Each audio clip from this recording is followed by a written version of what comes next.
Al-Mustafid Channel, menginspirasi dan mencerahkan.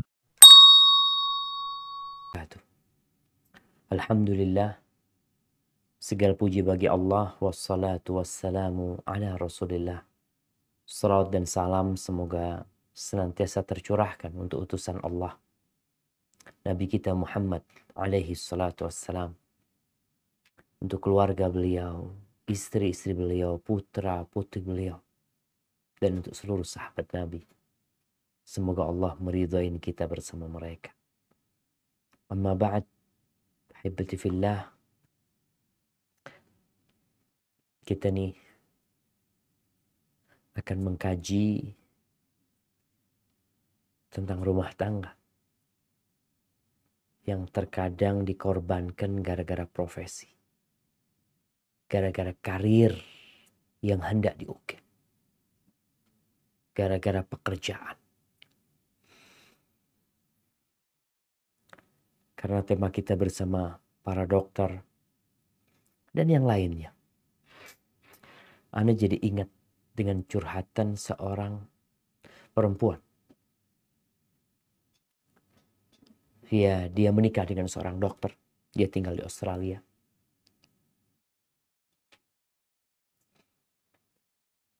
Orang-orang yang pernah berobat ke suami dia itu selalu memuji suami sebagai dokter yang baik, dokter yang teladan, yang santun. Bahkan selalu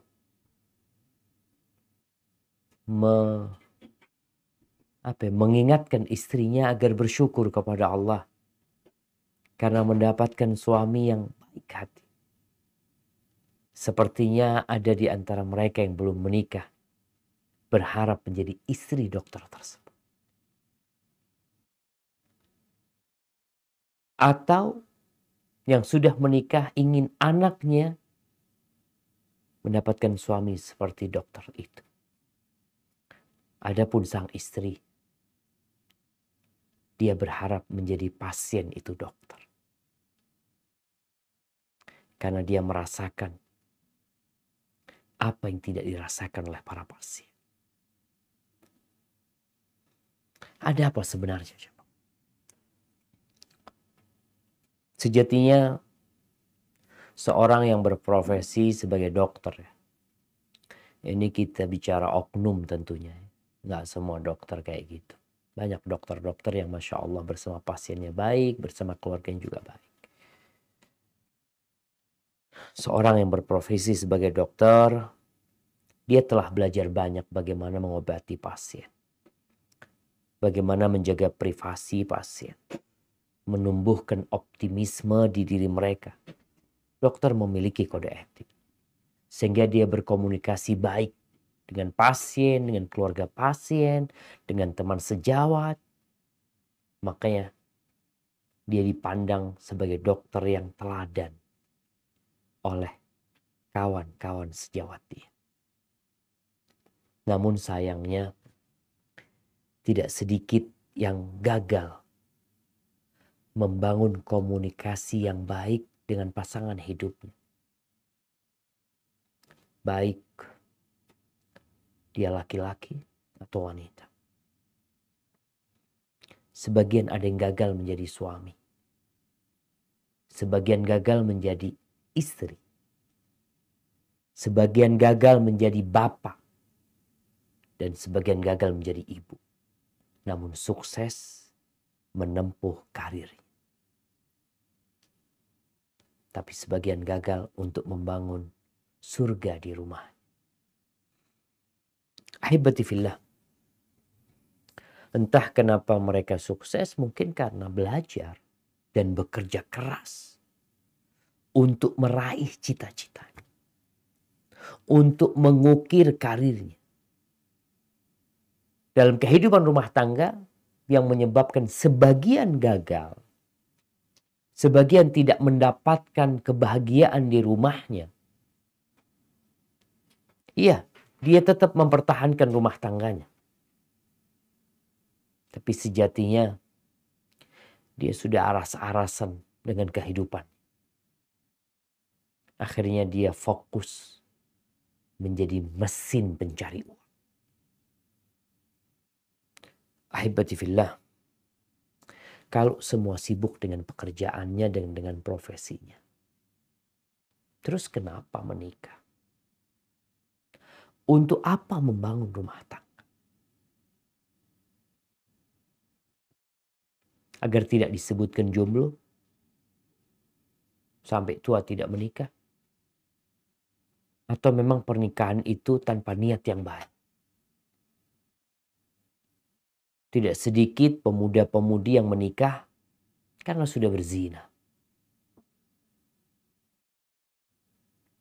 Bukan karena ingin menyempurnakan agama. Bukan karena ingin mencari keridhaan Allah Azza wa Jalla. Bukan karena ingin memperbanyak umatnya Nabi Muhammad SAW. Tapi karena sudah berzina. Ini sebagian orang. Sehingga kita melihat betapa pesatnya praktek aborsi di negeri kita. Karena adanya hubungan-hubungan sebelum nikah yang dimurkai oleh Allah yang mengantarkan kepada pembunuhan untuk janin tersebut. Tapi entahlah, katanya setiap orang mungkin tahu kenapa dia gagal dalam rumah tangganya. Tapi yang jelas ada sebuah doa. Yang doa ini dinisbatkan kepada Nabi Dawud alaihissalam dan Nabi kita Muhammad alaihissalam. Dalam hadis yang diriwayatkan Imam Tabrani, beliau berdoa, Allahumma inni a'udzubika min jaris su.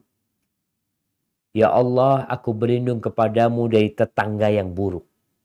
Nempel rumahnya sama kita atau di depan rumah kita, di belakang rumah kita, menyesakkan dada kita.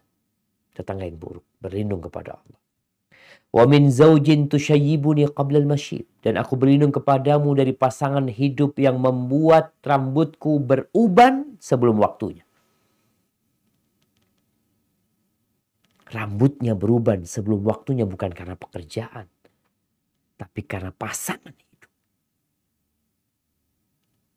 Wa min waladin yakunu alayya rabban, dan aku berlindung kepadamu dari anak yang menjadi penguasa atas orang tua.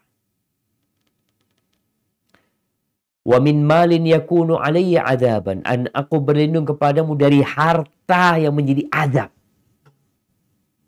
Orang nih bekerja, berusaha, mengumpulkan harta, meniti karir, tapi ternyata jadi azab buat dia. Bukan kebahagiaan yang didapat di rumahnya, tapi rumah tangga yang hancur. Tidur pun tak nyaman. Yang ada dalam benaknya harta dan harta. Wa min khalilin makirin ainahu tarani wa qalbuhu yar'ani, dan aku berlindung kepadamu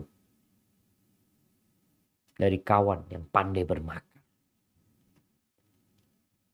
Matanya senantiasa melihatku, hatinya memperhatikanku. Kalau dia melihat kebaikanku, dia kuburkan. Kalau dia melihat keburukanku, dia sebarkan. Ahibati fillah, maka sepertinya semuanya, baik yang berprofesi sebagai dokter atau tidak, atau apapun kerjaannya, hendaklah mengevaluasi diri. Introspeksi. Kenapa dulu rumah tangga yang penuh dengan cinta dan kasih sayang? Kenapa dulu taman yang banyak bunga-bunga yang merekah dan segar, sekarang bunga-bunga itu layu, bahkan sebagian udah mati, bahkan taman itu udah kering, hanya tinggal menanti api yang akan membakarnya.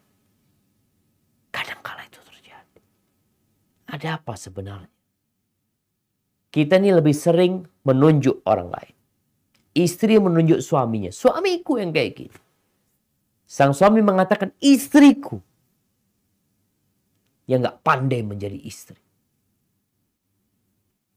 Cobalah gak perlu saling menyalahkan, tapi saling mengkoreksi diri. Allah Azza wa Jalla berfirman di surah Al-Mutaffifin ayat 1-3. Mungkin bisa dibacakan.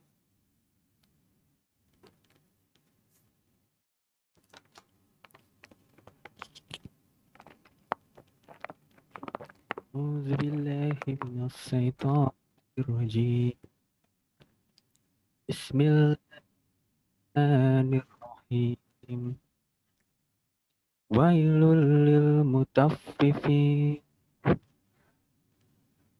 الذين إذا اكتالوا على الناس يستوفون وإذا كالوهم أو Kalu. وزنهم يخسرون.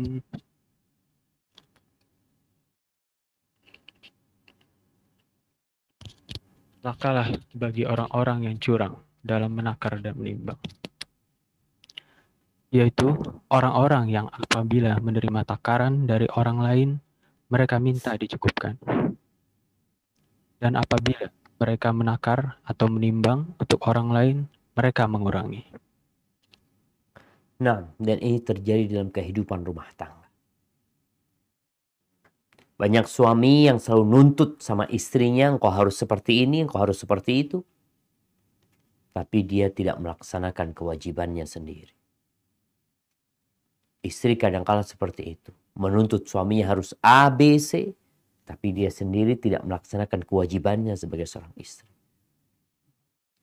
Ada kecurangan dalam rumah tangga kita. Ada kezaliman. Dan kata Nabi alaihi salatu wasallam, tidaklah dua orang yang saling mencintai kemudian dipisahkan di antara keduanya, melainkan karena dosa yang dilakukan oleh salah satu dari keduanya. Maka kiranya kalau belajar untuk menjadi dokter itu bertahun-tahun, menjadi spesialis lagi tambah. Artinya dia punya ilmu untuk profesi dia. Tapi untuk menjadi seorang suami atau menjadi seorang istri, kadang-kadang nggak pernah belajar.